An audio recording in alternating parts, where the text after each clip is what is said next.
আমরা করি কি দুনিয়াবি যত কথা, যত গীবত, এটা জুড়ে দেয়। এই অমুকে কি করছিল যেন, তো অমুকের অনুপস্থিতিতে তার কথাগুলো বলেই যে গীবত চর্চা করলাম। অথচ আমি চুপ থাকলে এই গীবতগুলো থেকে আমি মুক্ত থাকতে পারতাম। আমি কিছুক্ষণ তসবিহ পড়লে আমি নিজে আমল নামায় বা জান্নাতের মধ্যে কিছু বীজ বপন করতে পারতাম। অথচ এই টেন্ডেন্সি আমাদের অনেকেরই থাকে না। প্রিয় সুধী, দ্বিতীয় বিষয় হলো আমাদের আত্মসমালোচনা এবং আমাদের আমলের হিসেব। আজকে 2025 সালের শেষ জুমা, দেখেন কোন কোন সময় আমাদের দিনগুলো চলে যায়। 2024 সাল আমাদের এই শেষ সময়গুলো ছিল অত্যন্ত ভয়াবহ কিছু সময়, আমরা সেগুলো পার করেছি। 25 সাল প্রায় শেষ হয়ে যাচ্ছে, সেটাও শেষ হয়ে গেল। অথচ আমরা লিখতে লিখতে বলতে বলতে মনে হয় যেন চলে যাচ্ছে শেষ। এভাবে করে করে একদিন আমি নাই, একদিন আপনি নাই, একদিন আপনার বাবা নাই, একদিন আপনার মা নাই, একদিন আপনার সন্তান নাই, স্ত্রী নাই, এভাবে করে করে আখেরাত আমরা চলে যাচ্ছি। এই জন্য আমরা যেন আমাদের আত্মসমালোচনা করি, রাতে বিছানায় পিঠ লাগিয়ে অথবা আজকে জুমার দিন বসে বিগত এক সপ্তাহ চিন্তাটা করেন যে গত জুমা থেকে আজকে জুমা 5-35 ওয়াক্ত সালাত আমার উপরে ফরজ ছিল। এই শুক্রবার এসে গত শুক্রবার থেকে একটু অ্যানালাইসিস করি যে জুমার নামাজ ছাড়া আর কোনো পড়ছি কি। গত জুমা আদায় করলাম, আজকে জুমা আসলাম, এমন 2-4 জন মুসল্লি হয়তো পাওয়া যেতেও পারে যারা গত জুমায় আসছে আবার আজকে জুমায় আসছে, যারা প্রত্যেক দিন শুধুমাত্র মাগরিবের নামাজ পড়ছে, প্রত্যেক দিন শুধু আসর আর মাগরিব 2 ওয়াক্ত পড়ছে, এক সপ্তাহের মধ্যে একদিনও ফজর পড়ে নাই, ওই যে ঘুমায়। এক সপ্তাহের মধ্যে একদিনও জহুর পড়ে নাই, জহুরের সময় মিটিং মিছিল থাকে, দোকানপাট থাকে, খাওয়া দাওয়ার ব্যস্ততা থাকে, ব্যবসা বাণিজ্য নিয়ে থাকতে হয়, চাকরি করতে হয়, অফিসে যাইতে হয়, বিদায় জহুরের নামাজ হয় না। তা আপনি হিসাবটা মিলেন না, আমলে মুহাসাবাটা করেন যে দীর্ঘ এই যে একটি সপ্তাহ আমার থেকে গেল, যেতে যেতে দীর্ঘ 1 বছর আমার থেকে শেষ হলো, এতটুকুন সময়ের মধ্যে আমার দ্বারা কোন কোন কাজগুলো হয়েছিল, কোন কোন কাজগুলো হয়নি। আমার আত্মসমালোচনায় এসে, আত্মপর্যালোচনায় এসে, আমলের হিসাব করতে এসে আমাকে এটি উপস্থাপন করতে হবে। ভালো হলে আলহামদুলিল্লাহ, ভালো না হয়ে থাকলে আমি এখনই আল্লাহর কাছে তওবা এবং ইস্তিগফারের মধ্য দিয়ে আমি নিজে শুধরে যাব। প্রিয় সুধী, আমাদের অনেকে এমন প্ল্যান থাকে যে সামনে রমজান মাস আসলে রমজান থেকে দাড়ি রেখে দেব, রমজান মাস আসলে নামাজ পড়া শুরু করে দেব। এভাবে কোনো কোনো মানুষের প্ল্যান থাকে।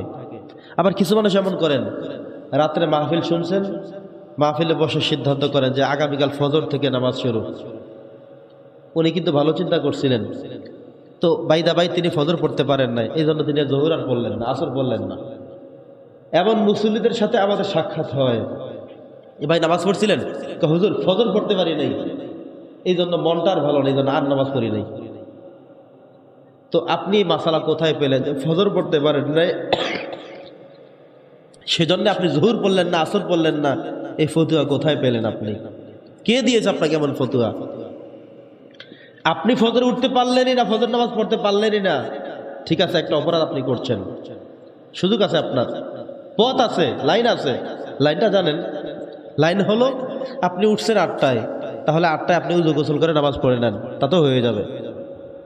আপনি উঠছেন 10টায়, পড়ে ফেলেন, হয়ে যাবে।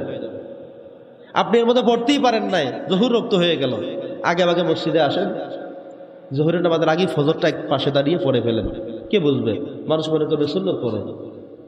রাস্তা আছে তো। এখন আপনি ফজর পড়তে পারেননি তাই আর নামাজই পড়বেন না আজকে, কেন এমন চিন্তা করলেন? কোথায় পেয়েছেন এই ফতুয়া? কোথায় পেয়েছেন মাসালা? ঠেকার মাসালা সব আছে। আজকে আপনি ফজর উঠতে পারলেন না, হয়তো শয়তান আপনাকে ঘুমিয়ে রেখেছে, আপনাকে হেল্প করছে ঘুমানোর জন্য। সে চায় আপনি যেন ফজর দিয়ে শুরু করতে না পারেন। একজন ইমানদার যদি ফজরের নামাজ জামাতে পড়ে, তাহলে দিনের শুরুতে শয়তানের উপরে সবচেয়ে আঘাত পড়ে এইটা। শয়তান চাইলো আপনাকে ঘুমিয়ে রাখতে, কিন্তু আপনি উঠলেন তো উঠলেন, উযু তো করলেন, মসজিদে এসেই নামাজ পড়লেন জামাতের সাথে। শয়তান বলে যে আমার আত্মহত্যা করা ছাড়া রাস্তা বাকি নাই, আমি কত চেষ্টা করলাম, আর সে নামাজে গিয়ে নামাজ পড়লো, আমার আর কোনো কাজ এখানে নাই।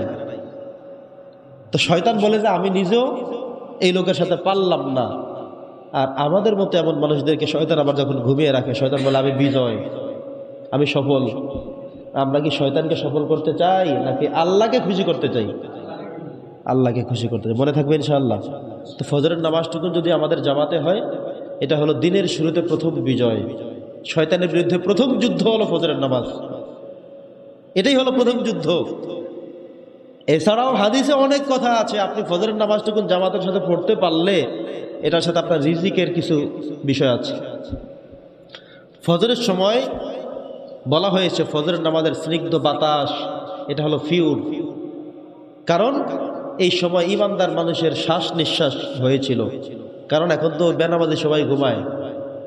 আসছে কয়জন যারা ফজর নামাজ পড়বে?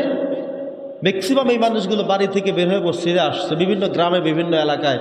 তাহলে এই নামাজি মানুষের শ্বাস নিঃশ্বাস ছেড়ে এই বাতাস প্রকম্পিত হচ্ছে নামাজি মানুষের দ্বারা। এই জন্যে ফজরের নামাজ জামাতে পড়ার সাথে রিজিকের সাথে সম্পৃক্ত।